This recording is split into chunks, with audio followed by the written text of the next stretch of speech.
Hey lahat! Ako si Casey Hamlin. Til. Sobrang excited ako na dalhin kayo sa magagandang dalampasigan ng Tulum, Mexico. Ang araw, ang simoy ng hangin mula sa dagat at ang masiglang kultura dito ay nagpaparamdam na bawat sandali ay parang piyesta, tulad ng isang mataong palengke sa tabing dagat, pero may mga puno ng niyog at malinaw na asul na tubig. Mula sa mga lumang guho hanggang sa turkesang dagat, hindi ako makapaghintay na ibahagi ang lahat sa inyo. Halina't tuklasin natin ang ganda, kasaysayan, at mga adventure ng Tulum ng magkasama. Isipin ninyo ang malambot na puting buhangin sa ilalim ng inyong mga paa at ang makulay na kulay ng Caribbean Sea sa inyong harapan. Para itong isang nakaka-relax na afternoon tea, pero may magic ng sibilisasyong Mayan.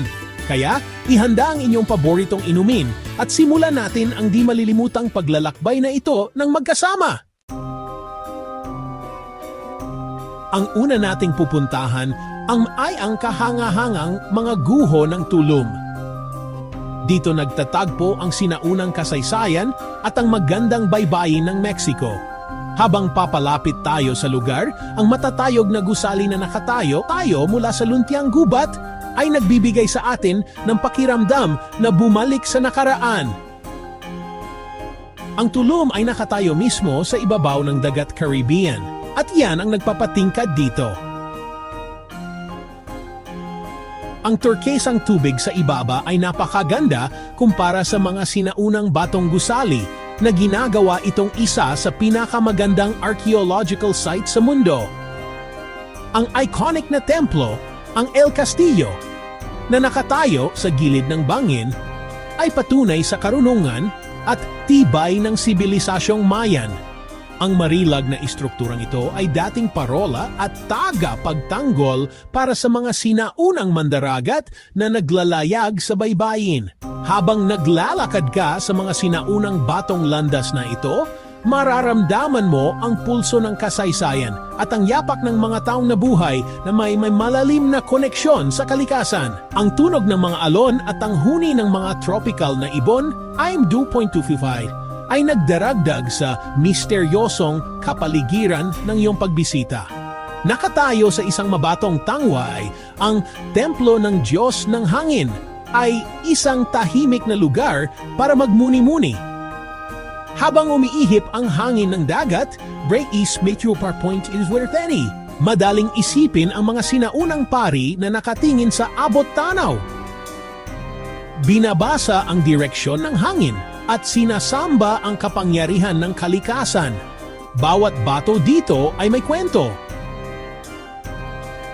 Kwento ng kalakalan, pagsamba, at pang-araw-araw na buhay daan-daang taon na ang nakalipas. Ang masalimuot na mga ukit at disenyo na hindi nagbabago sa paglipas ng panahon ay nagpapakita ng sining at paniniwala ng sibilisasyong Mayan na nagiiwan sa atin ng paghanga at pag-iisip tungkol sa kanilang mundo. Ang lugar na ito ay napakahusay na napreserba, na may mga karatula na gumagabay sa iyo sa mga templo. Yes, sabay your palasyo, break tiny show, at mga plataporma ng seremonya.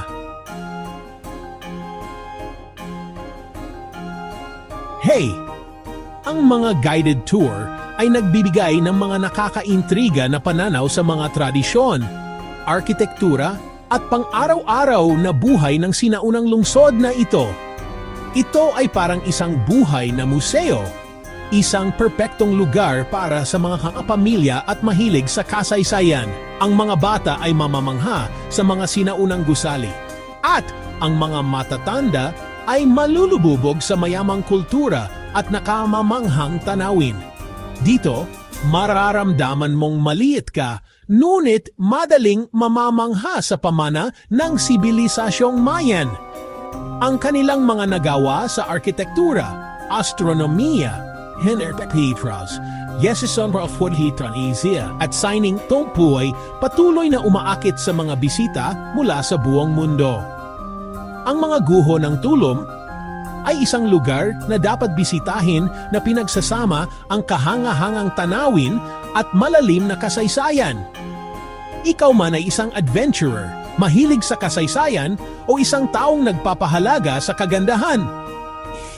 Ang sinaunang lungsod na ito ay nangangako ng isang hindi malilimutang paglalakbay. Mula sa tuktok ng mga bangin ng Tulum, makikita mo ang napakagandang tanawin ng asul at turkesang dagat. Para itong magandang painting na may nakakabighaning kulay ng Caribbean. 1. Sa paanan ng mga guho, ang Playa Ruinas Beach ay isang magandang puting buhangin na dalampasigan. Para itong paraiso. Napakaganda din ito na gusto kong gumawa ng sandcastle na parang bata. Ang malalawak na dalampasigan ay perpekto para sa paglalakad at paggugol ng oras kasama ang pamilya. Isipin ang isang araw sa magandang dalampasigan na may mga puno ng niyog, at malinaw na asul na tubig. Ang mga iguanang nagbibilad sa araw sa mga lumang bato ay nagdaragdag ng kakaibang at natural na ganda sa tanawin. Para silang maliliit na dragon na nag-enjoy sa sikat ng araw. Pero umupo lang ating at hintayin ang magagandang bagay na mangyari. Ang pinagsamang mga lumang guho, matatayog na puno ng niyog. At malinaw na asul na tubig ay talagang di malilimutan. Para itong postcard. Isang perpektong tanawin na tatatak sa alaala. Napakaganda nito na gusto kong ipinta. Ito ang pangarap ng bawat photographer at isang mapayapang lugar para sa ating kaluluwa. Para itong isang nakaka-relax na bakasyon para sa mga mata. Makakaramdam ka ng labis na kapayapaan na parang nakaupo ka sa isang dalampasigan sa Greece na may magandang libro. Ang pag-upo sa mga bangin at pagtanaw sa malawak na karagatan ay magbibigay sa iyo ng malalim na kapayapaan at labis na pasasalamat. Makakaramdam ka ng kalayaan na parang ibon o tulad na madalas nating sabihin, parang nasa bahay ka. Ang likas na ganda ng Tulum ay talagang kahanga-hanga, talagang nakakapagpabago ng buhay. Okay, kaya nakita na natin ang mga lumang guho, di ba? Ngayon, sundan natin itong magandang daanan na gawa sa kahoy. Ito ay paikot-ikot sa loob ng makapal na gubat at diretso sa gilid ng bangin. Habang naglalakad tayo sa tahimik na daanan na ito, makikita natin ang nakamamanghang tanawin ng dagat Caribbean. Ang lugar na ito ay perpekto para sa sinumang gustong lumayo sa ingay ng mundo. Ito ay isang gubat na puno ng buhay na may huni ng mga ibon, kaluskos ng mga dahon at matamis na amoy ng mga bulaklak na tropikal. Sa bawat liko natin may bagong tanawin na bubungad, mga puting buhangin sa dalampasigan, malinaw na asul na dagat at ang kumikinang na bahura sa malayo. Madali lang lakarin ang daanan na ito, kaya angkop ito para sa mga pamilya at maganda rin para sa paglalakad habang nag-iisip o kumukuha ng magagandang litrato. Ang pinagsamang tanawin ng gubat at dagat ay napakaganda, di ba? Dadalhin tayo ng daanan na ito sa timog na labasan ng parke at magbibigay ito ng payapang pagtatapos sa ating paglalakbay. Ang natural na kagandahan ng Tulum ay kasing akit ng mayaman nitong kasaysayan. Kung bibisita kayo sa Tulum, kailangan ninyong puntahan ang mga cenote, mga natural na swimming pool na espesyal at sagrado para sa mga Mayan. Ang mga magagandang limestone cave na ito ay matatagpuan sa buong Yucatan Peninsula at bawat isa ay may sariling kwento at pakiramdam. Para sa mga sinaunang Mayan, ang cenote ay hindi lang pinagmulan ng tubig, kundi isang sagradong daan patungo sa mundo ng mga Diyos at Espiritu. Ngayon, dinarayo ito ng maraming turista na naghahanap ng saya at kapayapaan. Sa Grand Cenote, tumagos ang sikat ng araw sa malinaw na tubig na nagpapakita ng kakaibang hugis ng mga bato at maliliit na isda. Napakalinaw ng tubig kaya makikita mo ang lahat ng detalye sa ilalim mula sa kumikinang na kumpol ng maliliit na isda hanggang sa mga sinaunang stalactite at stalagmite. Talagang nakamamangha ang tanawin, parang nasa ibang mundo ka. Ang snorkeling dito ay parang paglangoy sa isang templo sa ilalim ng tubig. Sa bawat paghinga mo, umaalingaw-ngaw ang tunog sa loob ng kuweba at ang liwanag na tumatago sa mga pader ng bato ay lumilikha ng isang kahanga-hangang tanawin. Kung ikaw ay isang bihasang diver o nagsisimula pa lang mag-snorkeling, ang kamangha-manghang karanasang ito ay mananatili sa iyong alaala ng matagal. Sunod, ang Cenote Calavera na sikat sa mga butas na hugis bungo. Ang lugar na ito ay para sa mga matatapang na gustong tumalon sa malamig na tubig.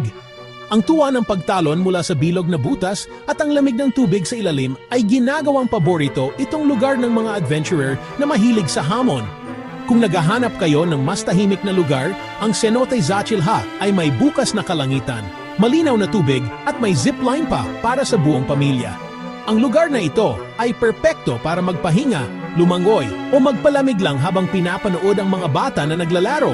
Ang magiliw na kapaligiran na ito ay angkop para sa mga grupo o pamilya. Bawat cenote ay may sariling kakaibang ganda. May mga tahimik, may mga puno ng hamon, at lahat ay napapalibutan ng makakapal na gubat. Ang tunog ng mga luntiang puno at tropical na ibon ay lumilikha ng nakaka-relax na kapaligiran, na ginagawang bawat pagbisita dito ay parang pagtuklas sa isang nakatagong sulok ng kalikasan. Ang mga nakatagong pool na ito ay perpekto para sa paglangoy, paggalugad, at pagtamasa ng kapayapaan ng kalikasan. Kung gusto mo ng oras na mag-isa o gustong ibahagi ang karanasan sa mga kaibigan, ang mga cenote na ito ay isang cool na lugar para magpalamig at makipag-ugnayan sa kalikasan. Para maprotektahan ang mga marupok na lugar na ito, napakahalaga na gumamit ng biodegradable na sunscreen. Ang mga cenote ay tahanan ng sensitibong wildlife at halaman, at ang bawat maliit na aksyon natin ay makakatulong na mapanatili ang kagandahan nito sa mahabang panahon. Ang mga cenote na ito ay bahagi ng makamangha-manghang tanawin ng Tulum na nag-aalok ng pakikipagsapalaran at kapayapaan ng sabay. Kung umaga o gabi, binabago ng liwanag ang tubig sa isang kumikinang na salamin na ginagawang espesyal ang bawat sandali. Huwag kalimutang panoorin ang video na ito hanggang matapos. Ibabahagi ko ang pinakamagandang tips sa paglalakbay para sa inyo. Pagkatapos ng isang araw na puno ng pakikipagsapalaran at paggalugad, nagpasya akong bisitahin ang Tulum Pueblo na tinatawag kong puso ng komunidad na ito.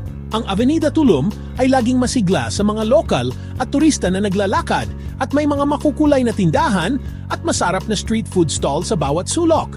Sa palengke ng mga gawang kamay, makahanap ka ng mga mahalagang bagay tulad ng mga alpombra, palayok at alahas. Ito ay magiging espesyal na regalo para sa mga mahal sa buhay o isang magandang souvenir. Ang pagkain dito ay ibang usapan.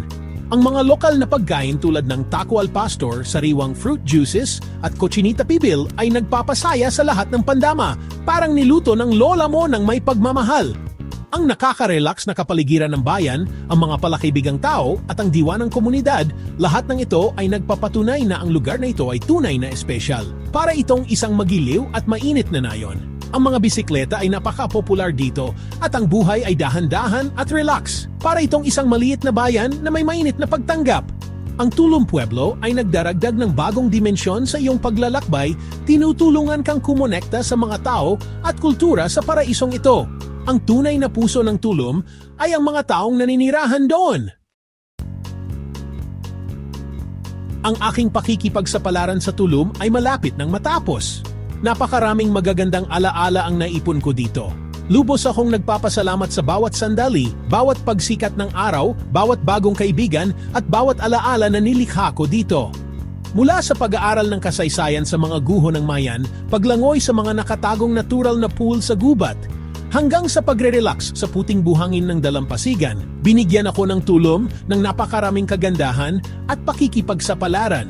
Ngunit ang tunay na nagpabukod tangi sa biyaheng ito ay ang init at kabaitan ng mga lokal. Ang kanilang mga ngiti, ang kanilang kagalakan at ang kanilang bukas na puso ay nagparamdam sa akin na parang nasa bahay ako kahit malayo sa aking pinagmulan. Sa pamamagitan ng pagbabahagi ng biyaheng ito sa inyong lahat, umaasa ako na maramdaman ninyo ang kaunting sikat ng araw at mahika ng Tulum at magkaroon ng inspirasyon na mangarap ng sarili ninyong pakikipagsapalaran. Ang paglalakbay ay tungkol sa pagbubukas ng isip, pag-aaral mula sa iba at paghahanap ng kagalakan sa mga kababalaghan ng mundo. Kung nagpaplano kayo ng biyahe, iminumungkahi ko na bisitahin ninyo ang mga sinaunang guho ng maaga sa umaga para maiwasan ang dami ng tao. magsuot ng komportabling sapatos, at laging gumamit ng eco-friendly na sunscreen para mapanatili ang magandang lugar na ito. At huwag kalimutan ang street food. Ang pagtikim ng tradisyonal na pagkaing Meksikano ay isa pang pakikipagsapalaran at isang mahusay na paraan upang maranasan ang kultura. Napakadali rin ng transportasyon. Ang mga taxi at bisikleta ay mahusay na paraan para maglakbay sa sarili ninyong bilis at makatuklas ng mga nakatagong perlas. Higit sa lahat, maglakbay ng may bukas na puso at espiritu ng pakikipagsapalaran. Tanggapin ang mga hindi inaasahang pangyayari, subukan ang mga bagong bagay at hayaan ang pagiging mausisa na gabayan kayo. Salamat sa inyong pagsama sa akin sa biyaheng ito. Malaki ang kahulugan ng inyong suporta at paghihikayat sa akin. Umaasa ako na patuloy kayong sasama sa akin habang patuloy akong naglalakbay, nangangarap at natututo. Hanggang sa susunod nating pakikipagsapalaran, umaasa ako na ang bawat araw ninyo ay puno ng kagalakan, kababalaghan at walang katapusang pagtuklas. Maligayang paglalakbay at hanggang sa muli. Kung nagustuhan ninyo ang video na ito, paki-like at huwag kalimutang mag-subscribe sa aking channel at i-on ang notification bell. Malaki rin ang pasasalamat ko kung maaari niyo akong bilhan ng isang tasa ng kape sa atoluetjout buymecoffee.in/KCTravelMagic. Magandang araw!